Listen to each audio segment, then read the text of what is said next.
കർത്താവിന്റെ രണ്ട് വരവുകൾക്കിടയിലാണ് മനുഷ്യരാശിയുടെ ചരിത്രം മുഴുവൻ നിലനിൽക്കുന്നത്. ആദ്യത്തെ വരവ് അത് സംഭവിച്ചു കഴിഞ്ഞു. രണ്ടാമത്തെ വരവിന് വേണ്ടിയുള്ള കാത്തിരിപ്പിലാണ് നമ്മൾ ഓരോരുത്തരും. ആദ്യത്തെ വരവിന് വേണ്ടി ഏകദേശം ഒരു 4000 വർഷത്തോളം ഒരു ജനസമൂഹം കാത്തിരുന്നു. മിശിഹായുടെ വരവിനെ പറ്റിയുള്ള അറിയിപ്പ് പ്രവാചകന്മാർ വഴി അവർക്ക് നൽകപ്പെട്ടു. എന്നെ പോലെയുള്ള പുരോഹിതരും അക്കാലത്ത് ഫരീസേരും നിയമജ്ഞരും മിശിഹായുടെ വരവിന് വേണ്ടി ദൈവജനത്തെ ഒരുക്കിയിട്ടുമുണ്ട്. അപ്പോൾ ഈ വരവ് താമസിച്ചപ്പോൾ സ്വാഭാവികമായിട്ടും ഇന്ന് നമ്മിൽ വന്നു ചേർന്ന ഒരു അലസത ആ കാലഘട്ടത്തിലും ഉണ്ടാകാനുള്ള സാധ്യതയുണ്ട്. കാരണം എത്രയോ നാളായിട്ട് അവൻ വരുന്നു വരുന്നു എന്ന് പറയുന്നു, പക്ഷെ വരുന്നില്ലല്ലോ.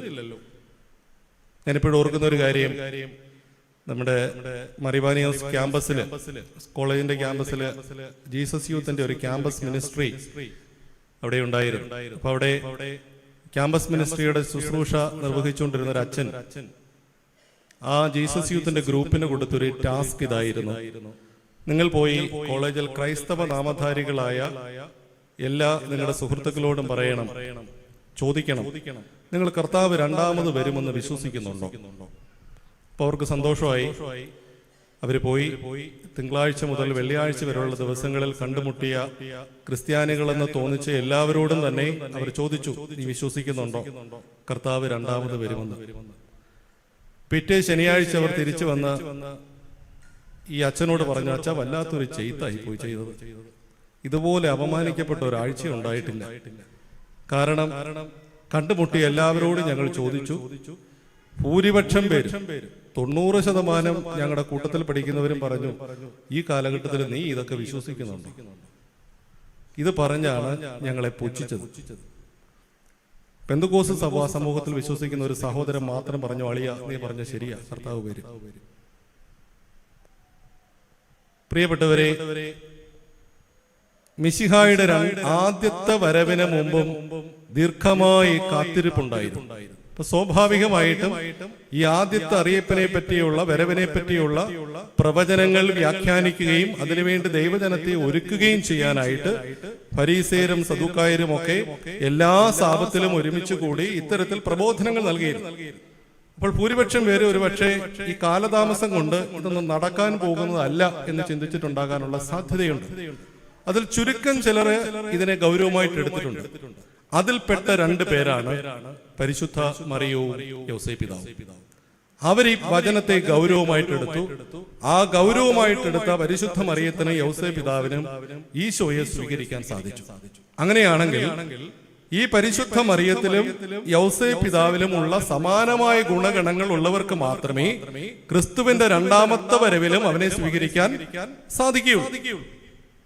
അപ്പോൾ തിരുകുടുംബത്തിന്റെ തിരുനാൾ നമ്മൾ ആഘോഷിക്കുമ്പോൾ നമ്മൾ ഈ മറിയത്തിലും യൗസേപ്പിതാവിലും ഉണ്ടായിരുന്ന ഗുണഗണങ്ങൾ ഏതൊക്കെയാണെന്ന് നമ്മൾ ധ്യാന വിഷയമാക്കേണ്ടതായിട്ടുണ്ട്.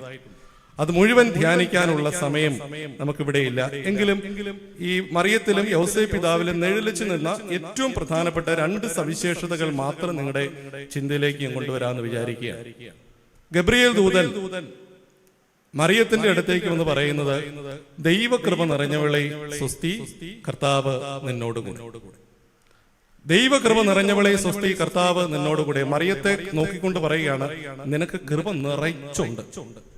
അപ്പോൾ ആരിലാണ് കൃപ നിറയുന്നത്? നമ്മൾ പത്രോസിന്റെയും യാക്കോബിന്റെയും ലേഖനത്തിൽ ഒരേ വാക്യം 2 തവണ നമ്മൾ വായിക്കുന്നുണ്ട്. അത് ഇതാണ്: ദൈവം അഹങ്കാരികളെ വെറുക്കുന്നു, എളിമയുള്ളവർക്ക് കൃപ നൽകുന്നു. ദൈവം അഹങ്കാരികളെ വെറുക്കുന്നു, എളിമയുള്ളവർക്ക് കൃപ നൽകുന്നു. അപ്പോൾ പരിശുദ്ധ മറിയത്തിൽ കൃപ നിറഞ്ഞത് നിൽക്കുന്ന ഒരവസ്ഥ ഉണ്ടാകാൻ കാരണം അവൾ എളിമയുടെ സ്ത്രീയായി. ഇപ്പൊ ചോദ്യം ഉണ്ടാകും, എന്താണ് ഈ എളിമ? നമ്മൾ ഈ ഒരു കാലഘട്ടത്തില് ധാരാളം ഒത്തിരി എളിമപ്പെട്ട ആളുകളെ നമ്മൾ കണ്ടതാണ്. ഒരു ഇലക്ഷൻ കഴിഞ്ഞതേ ഉള്ളൂ. ഇനി അടുത്തൊരു ഇലക്ഷൻ വരുമ്പോഴത്തേക്ക് കുറെ പേരുടെ എളിമപ്പെടും. നമുക്കതൊരു എളിമയുടെ പുറം ഒരു ഭാവപ്രകടനമാണ്. അത് എളിമയല്ല, ഒന്നുമല്ല, എളിമയാണ്. അതാണോ നമ്മുടെ എളിമ എന്നുള്ളതാണ് ബൈബിളിന്റെ ഭാഷ്യത്തിൽ. അല്ല, ബൈബിളിന്റെ ഭാഷ്യത്തിൽ എളിമ എന്ന് പറയുന്നത് ഫിലിപ്പിയർക്ക് എഴുതിയ ലേഖനം 2-ാം അധ്യായത്തിൽ നമ്മൾ വായിക്കുന്നത്, ഈശോ തന്നെ എളിമപ്പെടുത്തി, അനുസരണത്തിലൂടെ എളിമപ്പെടുത്തി എന്ന് പറയുന്നത്. അനുസരണത്തിലൂടെ എളിമപ്പെടുത്തുക. അപ്പോൾ എളിമപ്പെടുക എന്ന് പറഞ്ഞാൽ അനുസരിക്കുക. ആരെ അനുസരിക്കുക? ദൈവത്തെ അനുസരിക്കുക. അതായത് ഓരോ നിമിഷവും സ്വന്തം ഇഷ്ടം ബലി കഴിച്ച് ദൈവ ഇഷ്ടം സ്വന്തം ജീവിതത്തിൽ പ്രാവർത്തികമാക്കുന്നതിനെയാണ് എളിമ എന്ന് പറയുന്നത്. അപ്പോൾ അങ്ങനെയാണല്ലോ അഹങ്കാരം എന്താണ്? എല്ലായിടവും എന്റെ ഇഷ്ടം നിറവേറണമെന്നുള്ള ആഗ്രഹമാണ് അഹങ്കാരം. ഓരോ നിമിഷവും നമ്മുടെ ഉള്ളിലുള്ള ആഗ്രഹം എന്റെ ഇഷ്ടം അനുസരിച്ച് കാര്യങ്ങൾ നടക്കണം. നേരെ മറിച്ച് വെല്ലുവിളി എന്താണ്?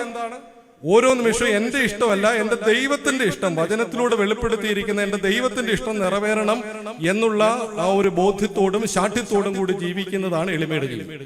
അപ്പോൾ പരിശുദ്ധ മറിയം എളിമയുടെ സ്ത്രീയായിട്ട് മാറിയത് ഓരോ നിമിഷവും സ്വന്തം ഇഷ്ടത്തെ ബലികഴിച്ച് അവളുടെ ജീവിതത്തിൽ ദൈവേഷ്ടം പ്രാവർത്തികമാക്കാനായിട്ട് അവൾ പരിശ്രമിച്ചത് കൊണ്ട് അവളിലേക്ക് കൃപ നിറഞ്ഞൊഴുകി. കൃപ നിറഞ്ഞു. ഇനി അങ്ങനെ കൃപ നിറഞ്ഞതുകൊണ്ട് അവൾക്കൊരു ഗ്യാരണ്ടി ദൈവം കൊടുക്കുകയാണ്. എന്താണ്? കർത്താവ് നിന്റെ കൂടെയുണ്ട്. അപ്പോൾ കർത്താവ് ആരുടെ കൂടെയാ ഉള്ളത്? ഇത്തരത്തിൽ സ്വന്തം ഇഷ്ടങ്ങളെ ബലികഴിച്ച് നിരന്തരം ദൈവേഷ്ടത്തിന് തന്നെ വിട്ടുകൊടുക്കുന്നവരുടെ കൂടെ കർത്താവ് നൽകുന്ന ഒരു ഗ്യാരണ്ടി ഇതാണ്, I will be with you, ഞാൻ നിങ്ങളുടെ കൂടെയുണ്ട്. അപ്പോൾ അങ്ങനെയുള്ളപ്പോൾ അവർ പോകുന്ന ഇടമൊക്കെ ബ്ലെസ്ഡ് ആണ്. അതുകൊണ്ടാണ് പരിശുദ്ധ മറിയം എലിസബത്തിന്റെ വീട്ടിലേക്ക് പ്രവേശിച്ചപ്പോൾ എലിസബത്തിൽ പരിശുദ്ധാത്മാവ് നിറയുകയും അവളുടെ ഉദരത്തിൽ കിടന്ന ശിശു പോലും സന്തോഷത്തോടുകൂടി കുതിച്ചുചാടുകയും ചെയ്യുന്ന ഒരു അനുഭവം ഉണ്ടാകുന്നത് ഇത്തരത്തിൽ പരിശുദ്ധ മറിയം കൃപ നിറഞ്ഞ ഒരു അവസ്ഥയിൽ ജീവിച്ചുകൊണ്ട്. ഇത് നമുക്ക് സാധ്യമായ കാര്യമാണോ? ആണ്. നമ്മൾക്ക് സാധ്യമായ കാര്യം തന്നെയാണ്. അപ്പൊ നമ്മൾ എന്ത് ചെയ്യണം? നമ്മൾ ഓരോ അടി വയ്ക്കുമ്പോഴും നമ്മൾ പറയേണ്ടത് ഇതാണ്, എന്റെ ഇഷ്ടമല്ല എന്റെ ദൈവത്തിന്റെ ഇഷ്ടം, എന്റെ ഇഷ്ടമല്ല എന്റെ ദൈവത്തിന്റെ ഇഷ്ടം. എന്ന് വെച്ചാൽ ലെഫ്റ്റ് റൈറ്റ് എന്ന് പറയുന്നത് പോലെ not my will but your will. ഇതാണ് താളം, ജീവിത താളം ഇതായിട്ട് മാറുക എന്നുള്ളതാണ് പരിശുദ്ധ മറിയം നമുക്ക് നൽകുന്ന ഒന്നാമത്തെ മാതൃക. ഇതാണ്. രണ്ടാമത്, ഈ ദൂതൻ മറിയത്തോട് പറയുകയാണ്, നീ ഭയപ്പെടേണ്ട ആവശ്യമില്ല. കാരണം എന്താണ്? നീ ദൈവസന്നിധിയിൽ കൃപ കണ്ടെത്തിയിരിക്കുന്നു. നീ ദൈവസന്നിധിയിൽ കൃപ കണ്ടെത്തിയിരിക്കുന്നു. മറിയത്തിന്റെ രണ്ടാമത്തെ പ്രത്യേകത, ദൈവം കണ്ട രണ്ടാമത്തെ പ്രത്യേകത ഏതാണ്? മറിയം ദൈവസന്നിധിയിൽ കൃപ കണ്ടെത്തി. കൃപ എന്താണ്? കൃപ എന്ന് പറയുന്നത് നമുക്ക് ഓരോ ദൗത്യം നിർവഹിക്കാനായി ദൈവം നൽകുന്ന ബലത്തിന്റെ പേരാണ് കൃപ. അപ്പൊ അങ്ങനെയാണെങ്കിൽ മറിയം ബലം കണ്ടെത്തിയത് എവിടെയാണ്? ദൈവസന്നിധിയിൽ ബലം കണ്ടെത്തി. സ്വന്തം ബാങ്ക് ബാലൻസിലോ സൗഹൃദ ബന്ധങ്ങളിലോ ബന്ധുബലത്തിലോ കുടുംബ മഹിമയിലോ ഒന്നുമല്ല, അവൾ ബലം കണ്ടെത്തിയത് ദൈവസന്നിധിയിലാണ്. അപ്പോൾ അങ്ങനെ ദൈവസന്നിധിയിൽ ബലം കണ്ടെത്തുന്നവരോട് ദൂതൻ പറയുകയാണ്, നിങ്ങൾ ഭയപ്പെടേണ്ട. അപ്പോൾ ആര് ഭയപ്പെടണം? ഈ ഭൗതികമായ എന്തെങ്കിലും കാര്യങ്ങളിൽ ബലം കണ്ടെത്തിക്കൊണ്ട് ജീവിക്കുന്നവര് ഭയപ്പെടണം. അതൊന്നും ഒരുപക്ഷെ നമുക്കൊരു ആവശ്യത്തിൽ ഉപകരിച്ചൊന്നും വരില്ല. ദൈവസന്നിധിയിൽ ബലം കണ്ടെത്തുന്നവരോട് ദൂതൻ പറയുകയാണ്, നിങ്ങൾ ഭയപ്പെടേണ്ട, ഒന്നുകൊണ്ടും ഭയപ്പെടേണ്ട ആവശ്യമില്ല. അപ്പൊ മറിയത്തിന്റെ ജീവിതത്തിൽ നമ്മുടെ ഈ രണ്ട് ഗുണങ്ങൾ നമ്മളൊന്ന് ജീവിതത്തിൽ പ്രാവർത്തികമാക്കാനായിട്ട് പരിശ്രമിച്ചു നോക്കുക. നമ്മുടെ കുടുംബം തിരുകുടുംബമാക്കാൻ വേണ്ടിയാണ്. ഇനി യൗസേപ്പ് പിതാവിലേക്ക് വരാം. യൗസേപ്പ് പിതാവിനെ മത്തായി ശ്ലീഹ പരിചയപ്പെടുത്തുന്ന ഇപ്രകാരമാണ്, അവൻ നീതിമാനായി. അവൻ നീതിമാനാകിയാലും അവളെ അപമാനിക്കാകിയാൽ ഇഷ്ടപ്പെടാകിയാൽ, ഇങ്ങനെയാണ് പറയുന്നത്. അവൻ നീതിമാനായിരുന്നു. നീതിമാൻ ആരാണ്? നീതിമാൻ. എങ്ങനെയാണ് ഒരാൾ നീതി നിറയുന്നത്? നമുക്കറിയാം, മത്തായിയുടെ സുവിശേഷം 5-ാം അധ്യായത്തിൽ വായിക്കുന്നു, നീതിക്ക് വേണ്ടി വിശക്കുകയും ദാഹിക്കുകയും ചെയ്യുന്നവർ ഭാഗ്യവാന്മാർ, അവർ തൃപ്തരാക്കപ്പെടും. നീതിക്ക് വേണ്ടി വിശക്കുകയും ദാഹിക്കുകയും ചെയ്യുന്നവർ ഭാഗ്യവാന്മാർ, അവർ തൃപ്തരാക്കപ്പെടും. അങ്ങനെയാണെങ്കിൽ യൗസേപ്പ് പിതാവ് നീതിമാനായി മാറിയത് യൗസേപ്പ് പിതാവിന് ഒരു അടങ്ങാത്ത നീതിക്ക് വേണ്ടിയുള്ള വിശുദ്ധിക്ക് വേണ്ടിയുള്ള ദാഹവും വിശപ്പും ഉണ്ടായി. ഇത്രയും നമ്മളൊരു വണ്ടിയും കൊണ്ട് പെട്രോൾ ബങ്കിലേക്ക് പോയി പെട്രോൾ അടിക്കാൻ പറയാം. 100 രൂപയ്ക്ക് പെട്രോൾ അടിക്കാൻ പറഞ്ഞാൽ 200 രൂപയ്ക്ക് അടിച്ചു തരുമോ? ഇല്ല, 100 രൂപയ്ക്ക് അടിക്കും. 500 രൂപയ്ക്ക് അടിക്കാൻ പറഞ്ഞാലോ 500 രൂപയ്ക്ക് പെട്രോൾ അടിച്ചു തരും, അല്ലേ? എന്നാ ഫുൾ ടാങ്ക് അടിച്ചോളാൻ പറഞ്ഞാൽ ഫുൾ ടാങ്ക് അടിക്കും. എന്തിനാശ്രയിച്ചായിരിക്കുന്നത്? How much you are ready to pay. നിങ്ങൾ എന്തുമാത്രം ഇതിന് വില കൊടുക്കാൻ തയ്യാറാണോ അത്രയും നിറച്ചു തരും. അപ്പോൾ നീതി നിറയണമെങ്കിൽ, ഒരാൾ നീതിമാനായി മാറണമെങ്കിൽ നീതിക്ക് വേണ്ടി വില കൊടുക്കാൻ തയ്യാറാണ്. അപ്പോൾ അത്രത്തോളം വില കൊടുക്കാൻ തയ്യാറാകുന്നവനെ വിളിക്കുന്ന പേരാണ് നീതിമാൻ. അപ്പോൾ അപ്പന്മാര് കേൾക്കാൻ വേണ്ടി പറയുകയാണ്, ധനവാനാകണം. യൗസേപ്പ് ധനവാനാണെന്നോ കുടുംബ മഹിമുള്ളവനാണെന്നോ അല്ല എന്ന് പറയുന്നത്, നീതിമാനായി. യൗസേപ്പ് നീതിക്ക് വേണ്ടി വില കൊടുക്കാൻ തയ്യാറായി. ആ വിലയാണ് തൊട്ടടുത്ത വാക്യത്തിൽ പറയുന്നത്. അവളെ അപമാനിക്കാൻ ഇഷ്ടപ്പെട്ടില്ല എന്ന് വെച്ചാൽ താൻ മൂലം ആരും അപമാനിക്കപ്പെടരുത്, മറ്റൊരാളുടെ തിന്മ താൻ മൂലം പുറത്തറിയപ്പെടരുത് എന്ന ശാഠ്യത്തോടു കൂടി ജീവിച്ച ഒരു മനുഷ്യൻ. ധാർമ്മികമായി അദ്ദേഹത്തിന് അവളെ ശിക്ഷയ്ക്ക് വിട്ടുകൊടുക്കാനുള്ള അവകാശമുണ്ട്. എന്നിട്ടും വിട്ടുകൊടുക്കാതെ താൻ മൂലം ആ പെൺകുട്ടിയുടെ കുറവ് മറ്റാരും അറിയരുത് എന്ന ശാഠ്യത്തോടു കൂടി ജീവിക്കുക. നമ്മുടെയൊക്കെ ചെവിയിലേക്ക് ഏതെങ്കിലും ആളുകളുടെ കുറവുകൾ വന്നാൽ നമുക്ക് എന്താണ് സംഭവിക്കുന്നത്? പെട്ടെന്നൊരു വെപ്രാളം ഉണ്ടായി, ഇത് ആരോടെങ്കിലും ഒന്ന് പറയണം, അല്ലെങ്കിൽ നമുക്കൊരു സമാധാനം ഉണ്ടാവില്ല. സാധാരണഗതി സംഭവിക്കാൻ സാധ്യതയുള്ളൊരു കാര്യമാണ്. എങ്ങനെയെങ്കിലും ഒരു ചെവിയിലേക്ക് ആരുടെയെങ്കിലും ഒരു നെഗറ്റീവ് കാര്യം, ഒരു കുറ്റമോ കുറവോ വന്നു കഴിഞ്ഞാൽ ഇത് ആരോടെങ്കിലും നമ്മൾ എന്താ പറയുന്നത്?